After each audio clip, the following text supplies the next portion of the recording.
Any boxing fan with a long enough memory will surely look back, with more than just a touch of nostalgia, to the glorious days of the Four Kings: Sugar Ray Leonard, Marvelous Marvin Hagler, Tommy Hernandez, and Roberto Duran.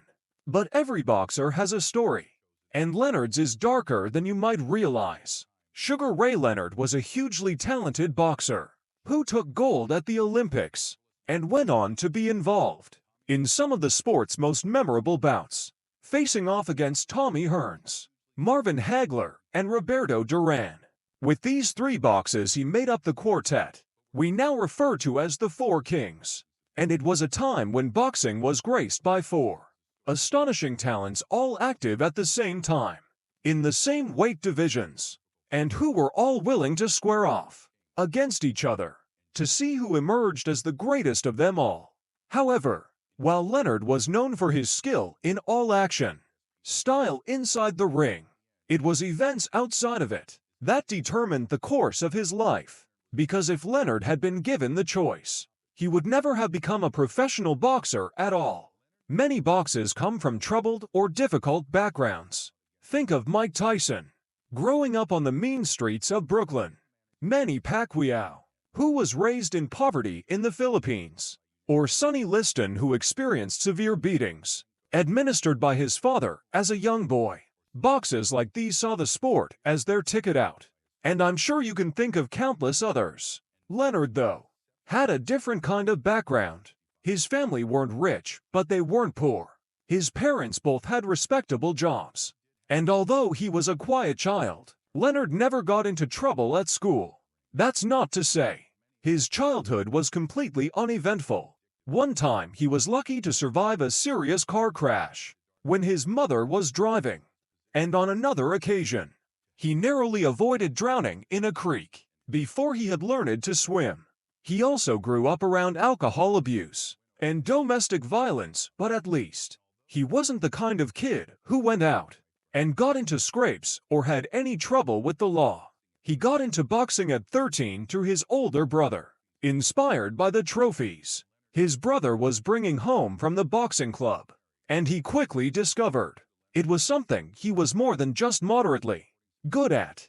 Fast forward to the age of 20, and he was standing on the podium, collecting the gold medal for the USA at the Montreal Olympics. He had achieved everything he had hoped for in boxing, and now with an exceptional amateur record of 165-5, it was time to hang up the gloves, leave boxing behind, and go to college as he had always intended. At this point in his life, Leonard had no intention of ever boxing again. But fate was to put a stop to all that. 2 years previously, Leonard's girlfriend, Juanita Wilkinson, had given birth to their first son, Ray Jr., when Leonard had been just 17. Although they wanted to marry, their plans had been put on hold due to Leonard's involvement in the Olympics. In the meantime, Wilkinson and little Ray had stayed with Wilkinson's parents, and Wilkinson had applied for child support payments. Then, just after Leonard's Olympic success, the state attorney's office opened proceedings against Leonard to force him to pay to support the child as the boy's father. But worse was to come, because at around the same time, Leonard's father fell sick with meningitis, and his mother suffered a heart attack. So with a child and its mother to support, as well as to sick parents, Leonard saw no other option than giving up his aspirations of going to college and becoming a professional boxer instead. And financially, at least, the decision paid off. On turning pro, Leonard was backed by a group of acquaintances who raised $21,000 to invest in his career, which Leonard was then to pay back over the next 4 years. As it turned out, though, Leonard didn't need anything like 4 years to pay back the loan, since he made almost twice that from his first bout, and was able to pay back the investors right after the fight. Leonard then went on to become the first fighter to take home over $100 million in career purses, which is surely far more than he could ever have dreamed of making if he had graduated from college and pursued a more regular career.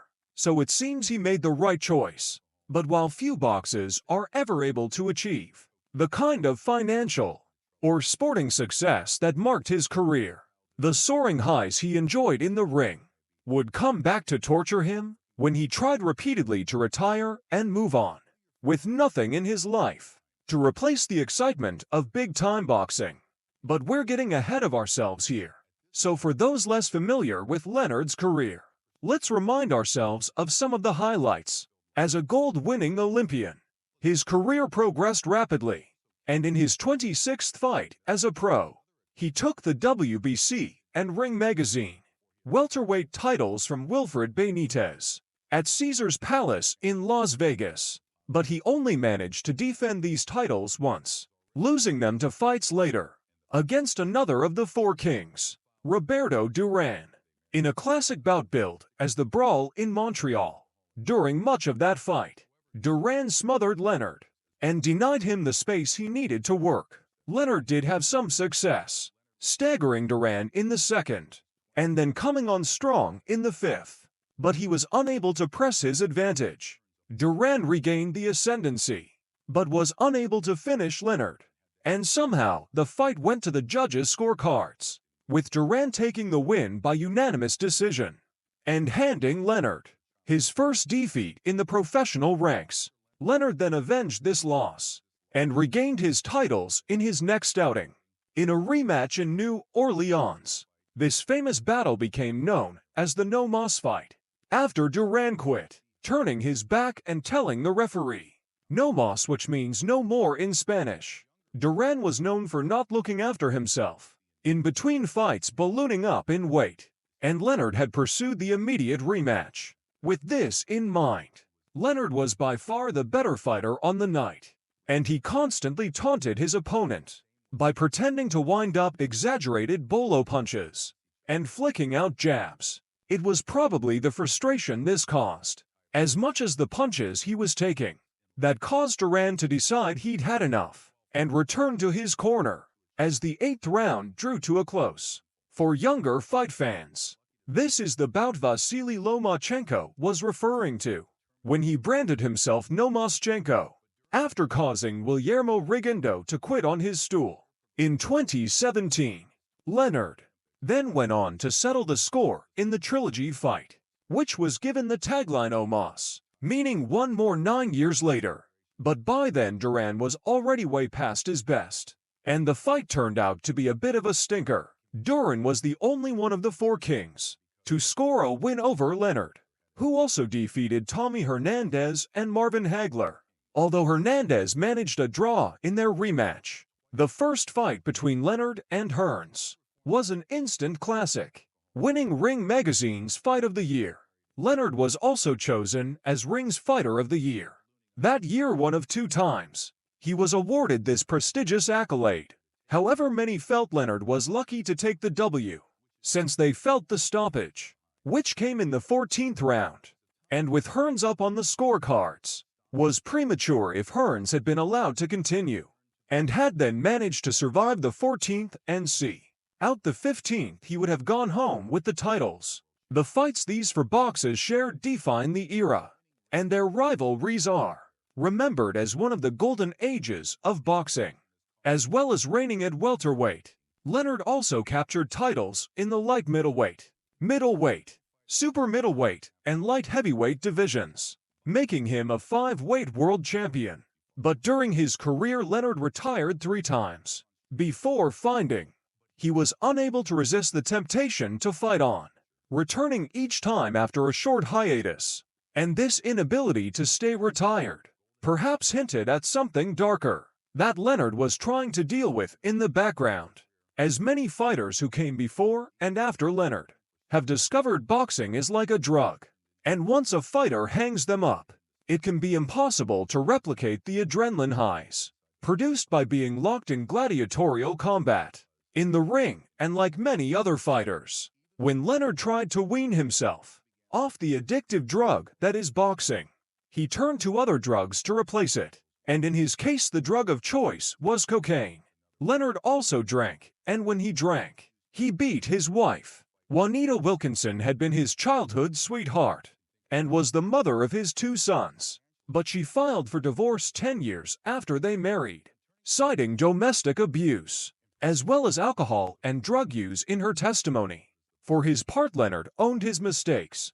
He freely confessed to his problems with alcohol and cocaine, saying later of his 3 years as a cocaine user that it had been childish and stupid. He also expressed shame for his behavior and the hurt he had caused to the people he loved the most. His cocaine use began after his first fight with Hernandez, the match known as the Showdown, when he suffered a detached retina in training. At the time, his doctors told him that he risked permanent blindness in one eye if he fought on. So, convinced his career was over, he turned to the buzz of occasional cocaine use to replace the buzz of the arena. He was never an addict, but he later claimed that he used cocaine as well as alcohol when he felt bad. To help him forget, his drug use didn't last long, only around 3 years, but it was a low point in his life. In the end, he decided to quit cocaine and continue fighting when, in his own words, he woke up in the morning and found that what he saw in the mirror was scary. His immense regret for his actions and his contrition is clear when you hear his own words on the matter.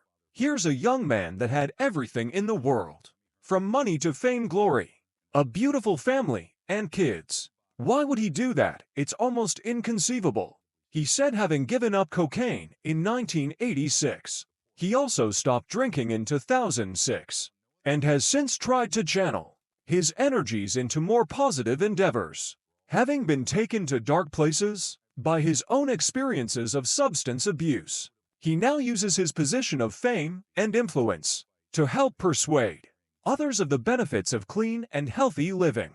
But it also turns out that trying to replace the thrill of the ring was not the only demon Leonard had been battling. When he released his autobiography, entitled The Big Fight: My Life in and Out of the Ring, he revealed that in his early years as a boxing amateur, he had been sexually abused by an unnamed, prominent Olympic boxing coach, an experience that has understandably stayed with him throughout his entire life. He is now dedicated to encouraging the victims of similar crimes to come forward and to helping them deal with the trauma inflicted by the perpetrators of such vile acts. Leonard now calls himself a leader and a poster child for speaking out against child sexual abuse. In addition, he is an advocate for childhood diabetes, raising funds and working to raise awareness of the condition. He also devotes time to raising money to provide accessible housing, healthcare services, educational services, and job training in communities across the U.S. A much reformed character since his days of alcohol and drug abuse, Leonard has now remarried and has a daughter, Camille, with his second wife Bernadette. Even while he was still boxing, Leonard began a successful career in television, appearing as a pundit on several television networks. He has also appeared in a number of TV shows, and even started his own boxing promotional company in partnership with ESPN. So it seems that in the end, he won the battle against the demons that pursued him for so long, and has finally transitioned into a happier and more fulfilled life outside of the ring. However, his fight against alcohol and drugs, as well as the one against the memory of sexual abuse that haunted him throughout his life, were at least as tough as any of the battles he faced inside the ropes.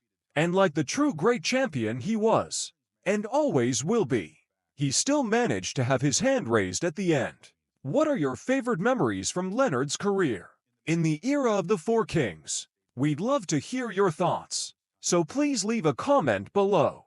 And if you enjoyed the video, please leave a like and hit the subscribe button to support us in producing more boxing content in the future. See you in the next one.